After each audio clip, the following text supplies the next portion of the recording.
Hey Citygate, it's great to be with you today, and I'm really pleased that I get to be part of the Encountering Jesus series. And today we're going to continue in that series, and we're going to be talking about encountering worship. We're going to be looking at two characters from a story where Jesus encounters Mary and Judas, and they both encounter worship, but in quite different ways. But before we delve into it, I want to talk to you about worship for a moment, because if you've been around church for any length of time, or even a short length of time, you'll have heard the word bounded around. We often think of worship as our corporate times where we're gathered together and we're singing songs of praise and worship to God. And that is a good use of the term worship. That's exactly what we're doing. We're worshipping God. However, that's not the only use. And today, I want us to try and peel that label off, to get rid of that cultural thing that we've built around worship, because we're going to be thinking about worship in a much wider sense. We're going to be thinking about our lives as worship, because the Bible tells us that everything we do, everything we think, and everything we say, our whole lives are worship to God. We have the ability to point people to Him, to build up His name as we live, or we have the ability to do the exact opposite.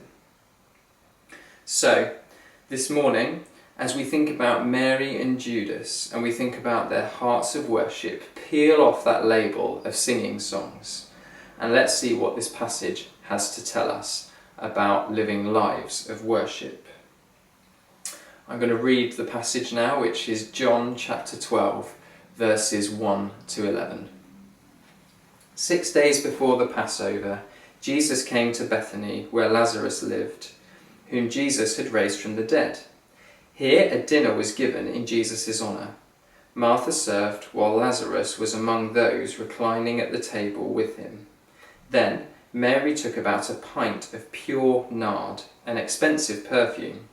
She poured it on Jesus' feet and wiped his feet with her hair, and the house was filled with the fragrance of the perfume. But one of the disciples, Judas Iscariot, who was later to betray him, objected, "Why wasn't this perfume sold and the money given to the poor? It was worth a year's wages." But he did not say this because he cared about the poor, but because he was a thief. As a keeper of the money bag, he used to help himself to what was put in it. "Leave her alone," Jesus replied. "It was intended that she should save this perfume for the day of my burial. You will always have the poor among you, but you will not always have me." Meanwhile, a large crowd of Jews found out that Jesus was there and came, not only because of him, but also to see Lazarus, who he had raised from the dead. So the chief priests made plans to kill Lazarus as well, for on account of him, many of the Jews were going over to Jesus and believing in him. What a scene. There's loads of things going on in this passage in just a few verses, but I want to look at the main figures in this passage who are occupying everyone's attention. I want us to focus in today on Mary and on Judas and their interactions with Jesus. Because I don't know if you're like me, but if you're ever at a social occasion and those awkward moments start to roll, I love it. And that's exactly what's going on here in this story. Again, if you're anything like me and you're at a social occasion, it normally plays out a little bit something like this. You're sat round with friends or with family, and then somebody makes that comment they shouldn't. They talk about the elephant in the room, that topic which is off limits and you never talk about. And then normally one of two things happens. Either the room falls silent as somebody gets up and leaves the room in tears, or a massive family row erupts as everyone wants to have their say about what's just happened. This morning, as we go through this, try and put yourself in the story.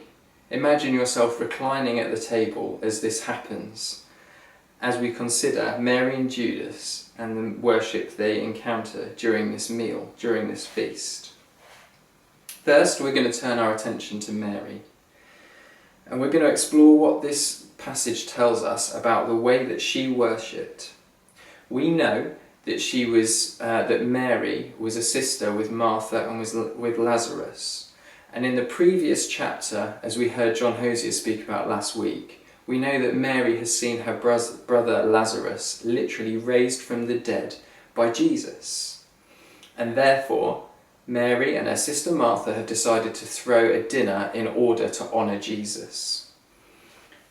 So let's delve into the story. You're sat at the table and enter Mary. You're all sat round, chatting, there's food being served. Mary gets up. She goes to the sideboard, picks up this pint of pure nard, this expensive perfume. She pours the whole thing over Jesus' feet, and then she rubs his feet with her hair. Let's pause there, because there's a number of weird and wonderful things going on here. Why does she have such an expensive bottle of perfume sat around in her house? It's worth a year's wages. So why is it there? Why is she using the whole bottle? Why isn't she using just a small part of this to wash Jesus' feet? Why is she washing the feet instead of a slave, as would have been normal at that point in time? And why on earth is she drying his feet with her hair? There's loads of questions in this passage, but actually there's one thing which I think is far more deafening than all of those other things, and it's this. There's no grand speech about what Mary's doing. There's no explanation, in fact. Mary just gets up and does it in silence. And the room, you can bet, has fallen absolutely silent. It's the thing which stands out to me, because Mary has silenced the room through her act of worship. But before we look at her act of worship, we need to take a step back and look at the heart behind her worship. Mary appeared to understand something about Jesus' death and his resurrection on quite a deep level that not everyone who was there seemed to understand. Mary had seen Jesus demonstrate his resurrection power just a short while before, as I said, when she literally saw her dead brother raised back to life by Jesus. We're then told that Jesus is in Bethany celebrating the Passover meal. This is celebrating the meal which was of God's chosen people who was set free from their slavery in Egypt hundreds and hundreds of years before. And they were there celebrating this, where a lamb, a pure spotless lamb, and the blood of that lamb paid for their freedom, much like Jesus' pure spotless life. And not only this, but Mary's heard Jesus speak countless times through the Gospel of John. Countless times he's spoken about the hour that's coming, the hour of his death. Mary knows that Jesus is special. She knows something. She's grasping all of this, and it's that heart behind her worship which is quite amazing.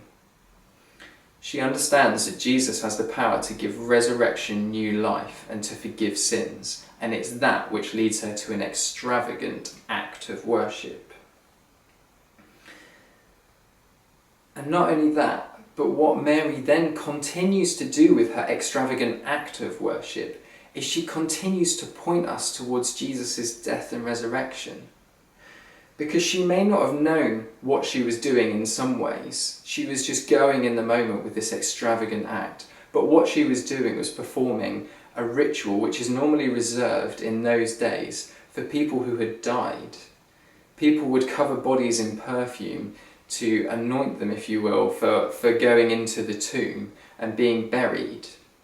Mary knew that she was doing that, but she's pointing here towards the fact that Jesus is going to die shortly. It's incredibly profound. And as I said, she may not have been fully aware of the full context of the fact Jesus was just about to die. But it doesn't matter. Mary understood the value of Jesus. She got it on a deep level. So if Mary understood the value of Jesus, how valuable is Jesus to you? Mary understood God's extravagant love for her. And this heart is what led her to an extravagant act of worship. Mary did what she felt was the right thing to do in that moment, but it was socially awkward and it was definitely financially costly. But because she had experienced this extravagant love, she was happy to pour out extravagant worship to her God. So again I ask, how valuable is Jesus to you? Does his life, death and resurrection cause you to act in life in ways which might be socially awkward and might be costly, but actually point to him? Because like we said at the start, worship is far more than singing a song.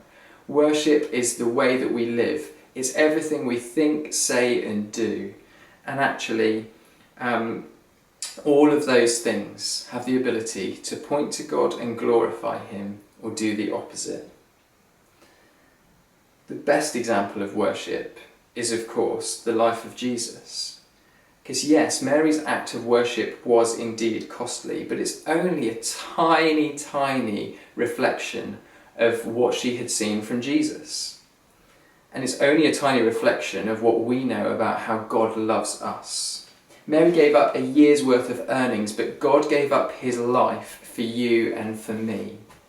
God came down from heaven in the form of Jesus, and he took on death on the cross, a death which should have been ours because of our sinful nature. He took that on and he died. But as Mary saw with Lazarus when Jesus raised him, Jesus raised himself. God raised up from the dead. Why? So that he said, if we too believe in his life, his death and his rising from the dead, then our sins can be forgiven and we can live with him forever. That is the best act of worship I know, to lay down your life, to glorify God and to love him fully. Now we're going to hear from Yan Yan about his experiences of encountering God in worship. Although I love praise and worship together, over lockdown I have actually encountered and experienced Jesus more in my personal quiet time, digging into his word. He's chiseled away at spiritual impurities that have needed to go for sure, but he's also provided me a sense of comfort that I just would never have otherwise had before. Even in reading through, say for example, Exodus, with the very specific measurements and materials of each furniture of the tabernacle, I found a sense of, hey God, I get what you're doing here. I'm so thankful that you're working inside me this way. And oddly, this is incredibly peaceful and you're helping understand you in such a fresh way that I'm really enjoying this. So, worshipping him through scripture and then subsequently experiencing him in even the simplest of things, like a fresh perspective on a conversation or a new sense of wonder on somewhere or something that I see outside every day, has been an absolute joy for me. No matter how varied my worship has gotten or how matter it will get, it's comforting to know that he blesses me in ways that I might not even notice at the time. Thanks, Jan. It's great to be encouraged that responding to God in worship can be done far more ways than through singing songs. So we've heard about Mary's heart of worship. We've heard about her extravagant experience of God's love and therefore her extravagant act of worship which follows. But now we're going to go back to the story and we're going to have a look at Judas. So remember, Judas is there in a silent room. You've just heard a pin drop. He's just seen what Mary's done. And then he pipes up like that awkward mate you have at your family gathering when the argument's breaking out and you're sat there thinking, what's going to happen now? Well, Judas speaks. Mary, have you really just done that? You've poured out a bottle of perfume which is worth a whole year's wages. You've poured it out in one go and you didn't think about selling it and giving that money to the poor. Hit pause there, because objectively, I don't actually think in some ways that's such an unreasonable question. I think it's a question that many of us would probably find ourselves asking. She's living this life of worship, but actually it almost appears wasteful in some ways. So objectively on the surface, I feel like, okay, Judas, you've got a fair point. But let's go back to the passage, because what we're told next is that Judas was like the accountant for the disciples. They all used to put money into a kitty in the middle, and then Judas would distribute that money out to people in need. But what he was really doing was creaming money off the top without the others knowing. So he was thieving from them. So what we're getting now is an insight that Jesus knew. He was sat there and he knew exactly what was going on. And then we get Jesus' response, which is this. "Leave her alone," Jesus replied. "It was intended that she should save this perfume for the day of my burial. You will always have the poor among you, but you will not always have me." Still think Judas's question was fair? I'm not convinced it was. Because what Judas was saying and what Judas was asking are two very different things. What Judas was saying is, why aren't you giving this money to the poor? What Judas was truly asking was, why aren't you putting money into the kitty so I can take some of that money for myself? It comes from the heart again. His heart of worship is hard and it is cracked. Judas therefore tries to cut Mary down and embarrass her in front of all the people who are gathered there. And it's easy to look at Judas and think, well, I'm not like that. Judas is the man who handed Jesus over to his betrayers, and he handed him over to the men who would kill him eventually.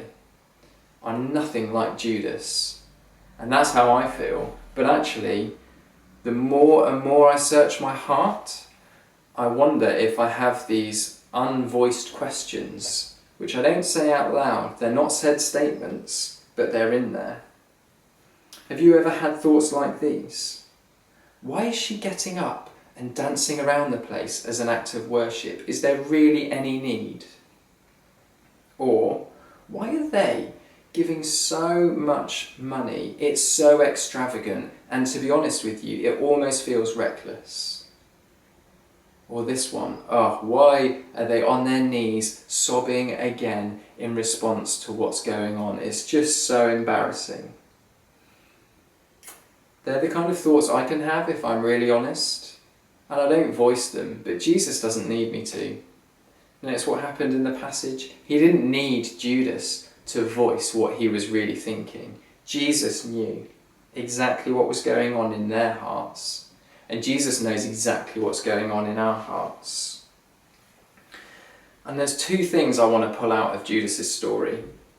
The first of these is criticism. Like I've said, it can be so easy to find ourselves looking at others and doing extravagant things and actually thinking thoughts which can belittle them and really could cut them down. And one of the places that I feel this challenge a lot, and I feel for the younger generations and the older lot, you mighty oakers if you're on social media, is there. It's on social media. I feel like there's a real challenge as people display their lives and might put something up that glorifies God, and you think, oh, if only you knew the real person behind that. But actually we can be really cutting with hurtful thoughts like that. But I want to encourage you that if you know this is something that you struggle with, God is gracious. Again, have you noticed what happens in the passage? Jesus doesn't cut Judas down. The only comment he says in relation to Judas is, leave her alone. So he draws attention to it and cuts it off and says, leave her alone, Judas. But then what he does is he exemplifies Mary for her amazing act of worship. So God is gracious. And today, if you know there's a cynical and critical element that's creeping into your heart, then I'd love you to know that soon as Zoom rooms are going to open and there are people there who can pray with you. And the second thing I want to draw out of Judas's story is for those who are struggling with corporate worship as usual.